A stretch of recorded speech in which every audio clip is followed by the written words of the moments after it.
This started back in September of 1995. A long time ago, Bensalem police were called to the rear of what is the Clubhouse Diner on Street Road for a possible discovery of some bones. At that time, some kids found bones and they thought it was a turtle, but we later discovered that it was human bones, and an autopsy was completed, at which time the death was labeled homicide by unspecific means. That investigation also determined that the victim was a white female, aged 35 to 45, and had given birth at least once. She had long brown hair, and she was found to be either about 4'8" to about 5'2" tall. We also found 2 crucifixes on her, and also a shirt, Alcatraz Penitentiary Swim Team. That case was investigated back then, but it went cold with no leads. Technology was not what it was today.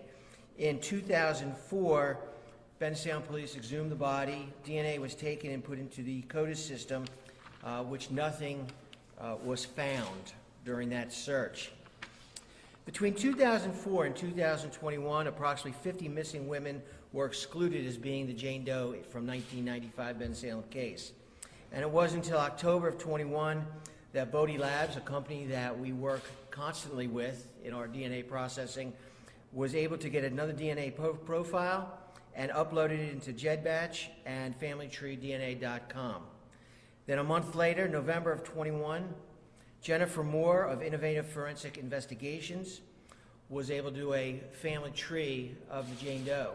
That family tree had led to a hit on GEDmatch, which led us to a brother and a sister. Since that development, we've been able to identify Jane Doe as Mary Beth Hodgkinson of Warminster. It appears that she had went missing 3 years before the discovery of the bones in 1995 from Warminster. Obviously, social media wasn't what it was. Media wasn't what it was as far as the internet back then. DNA wasn't what it was as it is now. So even though Warminster was just a town a few miles outside of Bensalem, a connection was not made.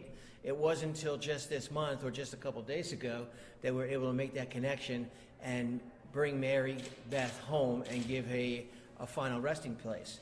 What we're asking for today is that anybody that may have remembered her from back then. She went to what school? William Tennant High School. You see her picture up here. We're asking for anybody that has information about her disappearance back in 1992, 1993, to please contact Bensalem Police. She was known to frequent the Northeast Philadelphia area. She was an exotic dancer from time to time. She lived at the old George Washington Motor Lodge up on Route 1. She also lived above the Oakford nightclub in Bensalem some years back. So somebody knows her. This is not a person that wasn't known to people. We need to find out, since we know the cause of death is homicide, we need to be able to hold somebody accountable. We're working different leads, but it's now that we're asking the public to come forward and give us information that can bring Mary Beth's killer to justice. I'd like to just introduce Detective Chris McMullen. Maybe they can elaborate on a little bit more than what I've said today.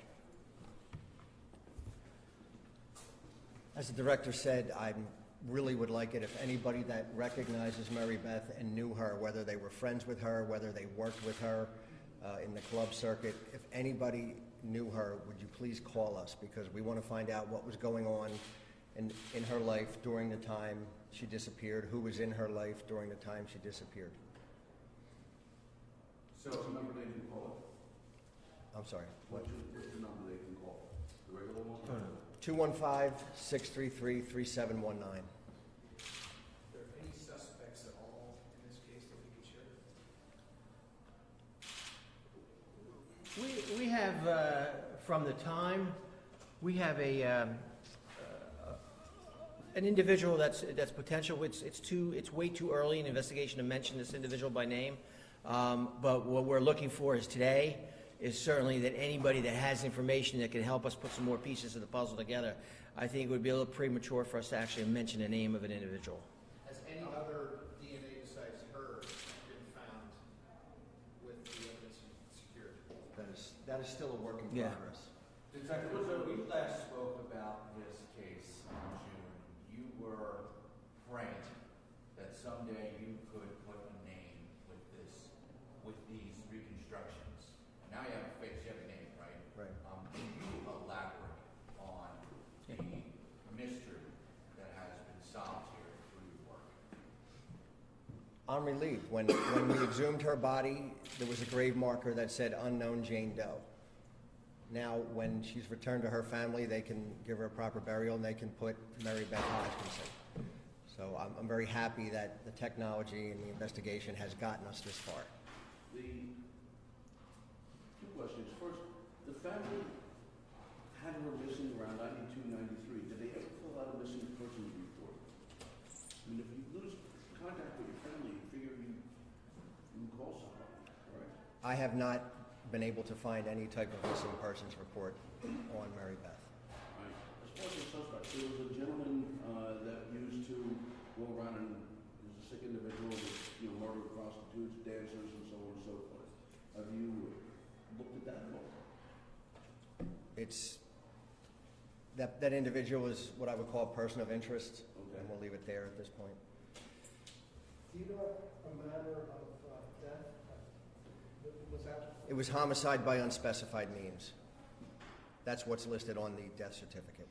So what that means is because she was wrapped in, people don't wrap themselves in plastic and wind up, behind a The diner. body was unclothed. I mean, Yeah, I wasn't sure if the Yeah. skeletal had damage, you know what I mean, all that kind of thing, there was no signs of severe trauma. If I had to speculate, I'd say asphyxiation. In asking the public for help, right, piecing together who she was or, all those intimate details that you're probably looking for. In 1992, there was this cliff, right?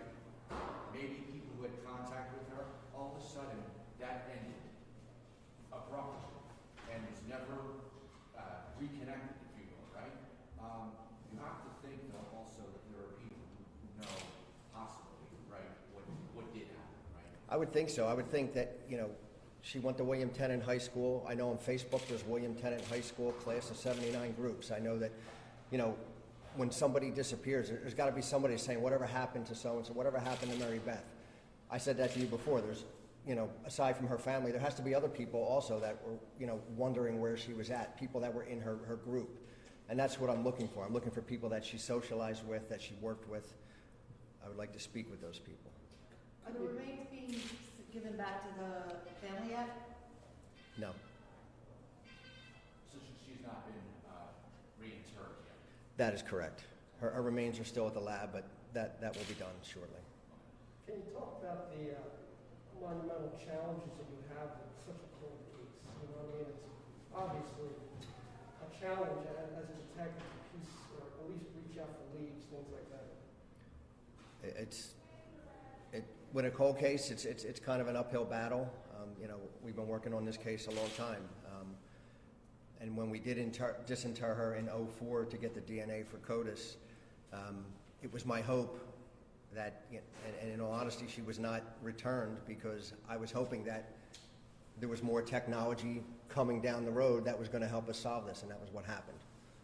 So Are you confident at all that you will be making an arrest? I hope so. What are the next steps? What comes now? What happens now? The investigation is going to continue, and I'm hoping that as a result of this press conference that people call me and contact me and give me more leads to chase down. How important are these DNA sites? I think this is a public site. It is a public site, and it's very important. And this is, I believe the first time that this technology was used was when they captured and identified the Golden State serial killer. And this is absolutely, a necessary technology for society. Case in point. Planning to use it in other unidentified individual cases you have open here in Bensalem? Are you planning to use this technology in those cases? I didn't quite, can you I'm say? sorry. Are you planning to use this technology, the GEDmatch, with other unidentified body cases in Bensalem? Well, this is the second time we've done it. At the moment, I don't know if any other cases we have would qualify for it because those particular decedents were cremated, so I don't have the option. While you were spearheading this investigation since 2004, Yes. how often did this case cross your mind? It was one of several that were always on my desk, and I worked on it in between current cases, so it was always there. What about the family DNA? Can you talk a little bit about that? I mean, for somebody that doesn't know, is this something that just wants to trace back to ancestors and you got lucky, or was it something different? That's generally what happens. It's a family members that want to trace their ancestry and also see if there's any other relatives out there that they're unaware of. What was the age of Mary Beth when she went missing, or do you have the particulars on her? She was born in '61, so she was about 30, 31. And this is probably has something to do with it, but you said that she may have had a child. Any idea on that child? That was from the coroner's report. We don't have any information on that child. It's just a possibility. Right. Yeah, the coroner's report said that there was evidence that this individual had given birth at least once. No indication how old that possible child could be today. I do not know. When did you notify the family that this is, we found her? What was the reaction? Just recently, I contacted one of the siblings by phone and told them who I was, why I was contacting him, and asked him if he had ever had a sibling that vanished, and he told me yes. And he gave me the name of Mary Beth. Obviously, he was surprised. Were they relieved that, we know what happened, or were they? Yeah, they were absolutely relieved. I mean, they hadn't seen her in almost 30 years. Chris, this hasn't been a quiet case. This has been well publicized over the years with the crosses and Yes. reconstructions. Was there any indication, like, oh, that was her? Or when you spoke with family, was there any, did they give anything over? One of her siblings did say she had seen this case in the media, but it didn't, they never came forward. To the person, there's somebody out there that possibly will see this press conference on TV. The person that did this, may still be around. Talk to me like the message that you want to send in. I mean, you guys are basically letting the public know that no case, as old as it is, you're still going to give it as much due diligence as that's required. The matter of death is homicide. We can investigate it like it happened this morning, and that's what we're trying to do. There's no statute of limitations. Anything else? What other detectives worked on this with you? I mean, was it Detective Von Vandergrift or who else? Sergeant Vandergrift did work on this with me. Over the years, several of them. Some of them are long since retired. Okay. But it still goes from desk to desk, you guys still give it. That's right. They're cold cases, not closed cases. It's cold but remains open. Okay. Thanks, guys. Thank you.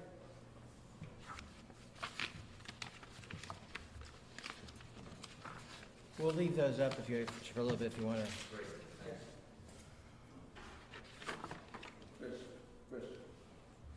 Oh, thank you.